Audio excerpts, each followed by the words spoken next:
Bom dia, meus amigos. Estamos começando mais um Dirige Sua Vida. Hoje eu vou estar dando 3 dicas para você conviver melhor com alguém depressivo, certo? Muito se é falado sobre a depressão, sobre o depressivo, mas pouco se é comentado o que fazer, como fazer para que uma pessoa que conviva com alguém depressivo torne essa convivência algo melhor, certo?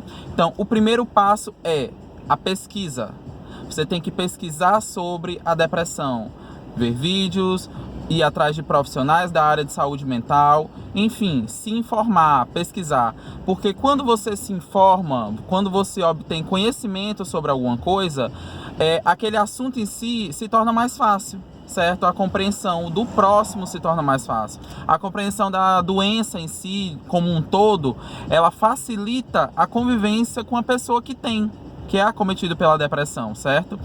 Esse canal ele é feito para compartilhar experiências, então nada melhor do que eu compartilhar a minha, na verdade, começar por mim. Então assim, gente, eu convivo com um depressivo, com uma depressiva, que é a rainha lá de casa, minha mãe, certo? Ela foi acometida com depressão há 14 anos atrás, seguida de síndrome do pânico, certo? Chegou a tal ponto que a minha mãe nem saía mais de casa. Na época havia uma ignorância da sociedade, ainda há, mas na época era bem mais forte. E uma ignorância por parte de nós, de dentro de casa, inclusive de minha parte, que há 14 anos atrás não tinha a informação, não tinha adquirido ainda todas as definições, todas as informações necessárias e cabíveis para conviver com uma pessoa assim, certo? Eu me chateava rápido, eu era grosseiro de tal forma, achava sim que era frescura, certo? O que algumas pessoas hoje ainda pensam, eu achava há 14 anos atrás. Então foi muito difícil, certo? A busca pelo conhecimento dessa doença que é a depressão. Então eu comecei a me informar, e para ser bem sincero com vocês, eu comecei a me informar sobre a doença quando a minha mãe começou a ser acometida, quando ela começou a sentir sintomas físicos, certo? Graças também à síndrome do pânico. Minha mãe chegou ao tal ponto de sair de casa para ir fazer alguma coisa no centro da cidade, e quando chegar na esquina da rua de casa, ela voltar com dor de barriga, com febre alta. A pessoa sair de casa, andar 100 metros e de repente voltar com febre de 40 graus. Isso existe? Existe. Então aquilo já foi deixando a gente alerta, tanto eu como os meus irmãos, meu pai. Então, graças a esse alerta, a gente levou ela no médico psiquiatra, levou ela no médico psicologista, certo? Inclusive também no médico psicanalista, porque nós fomos procurando caminhos, abordagens às quais ela se identificasse também, e que mesmo que ela não se identificasse, fosse cabível, certo? Condizente com o que ela estava passando naquele momento. Então, o que é que a gente foi fazer? A gente foi pesquisar. Então a gente foi pesquisar e ir atrás de informações, certo? Gente, o segundo passo é o que normalmente a humanidade ela pede que a gente faça com o ser humano, com o próximo, certo? Que é se colocar no lugar da outra pessoa. Ah, Hudson, mas isso a gente faz, isso a gente tem que fazer pelo próximo. Beleza, a gente tem que fazer pelo próximo, só que a gente não faz, né? Verdade seja dita, a gente não faz por nenhuma. Então eu comecei a me colocar mais no lugar da minha mãe, certo? Nossa, eu de repente, se eu me visse com uma tristeza, com uma angústia a qual não tinha resposta, como ela narrava pra mim: meu filho, eu tô triste hoje, eu não sei porquê, motivos aparentes eu não tenho, eu tô angustiada. Mãe, a senhora tá ansiosa com alguma coisa? Não tem nada que vá acontecer, mas eu estou sim ansiosa. Com o que não sabia-se. Então eu comecei a me colocar no lugar dela. Gente, a gente perde um pouco a paciência, porque na época, por exemplo, eu tava no auge das festas e tal, no auge de tudo da minha vida. Então, o que a minha mãe sentia que ia acontecer com ela, ela começou a sentir que ia acontecer comigo. Então eu não podia ir para uma festa, porque de repente, de acordo com ela, eu ia ser assaltado, eu ia ser esfaqueado, eu ia ser morto, eu ia ser, enfim, tudo que não presta, ela pensava que ia acontecer comigo. Então aquilo começava a me chatear, só que eu me colocava no lugar dela, não só de mãe, como de uma pessoa acometida pela depressão e pela síndrome do pânico. Então não, isso é normal. Ela está pensando isso, que vai acontecer comigo, certo? O depressivo tem vários estágios, né? Mas o depressivo ele tem um certo estágio no qual ele dá uma focada em alguma coisa ou em alguém para se segurar. É até como se fosse uma corda, certo? Inclusive, um dos piores estágios é aquela que o depressivo nada o faz feliz, objeto nenhum, pessoa nenhuma. Então, no caso da minha mãe, eu até gostava, dava graças a Deus que a minha presença a fazia feliz. Também a presença da minha irmã, do meu pai, dos meus outros irmãos. A presença da família a fazia feliz.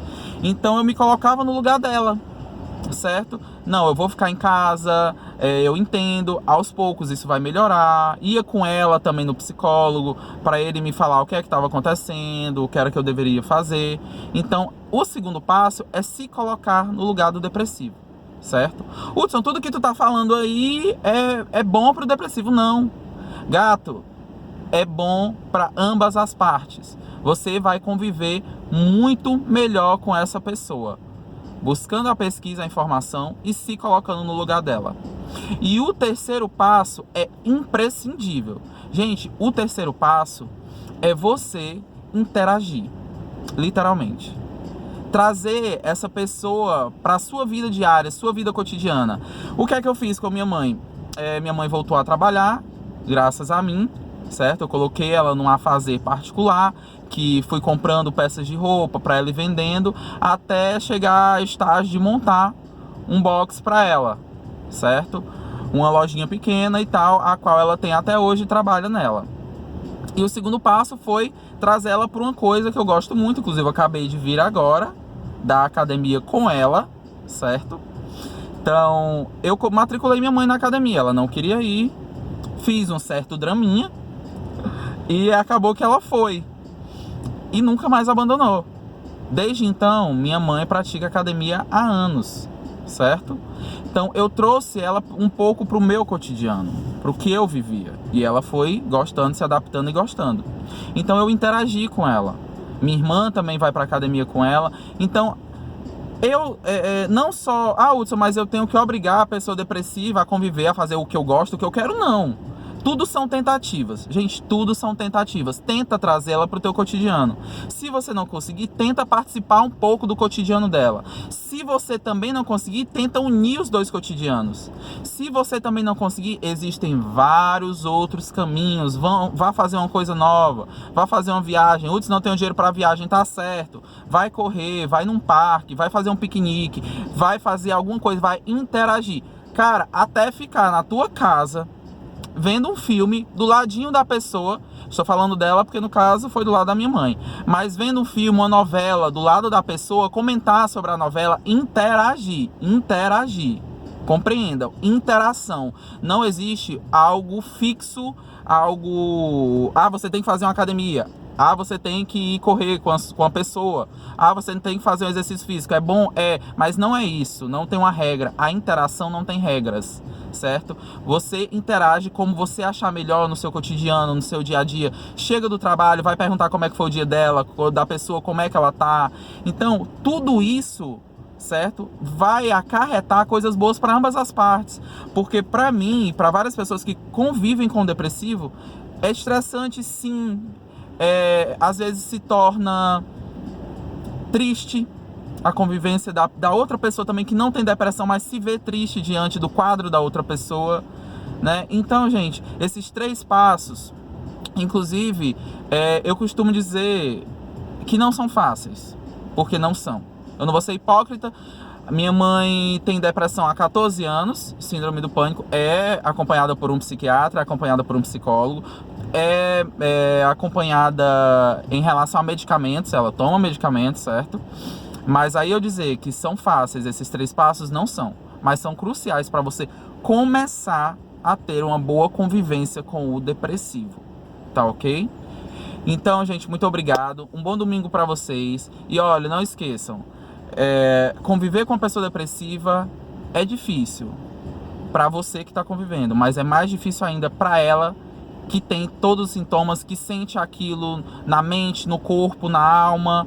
Então, compreendam, certo? Procurem principalmente compreender a vida da outra pessoa, tá certo? Então, muito obrigado, gente. Um beijão e dirija as suas vidas.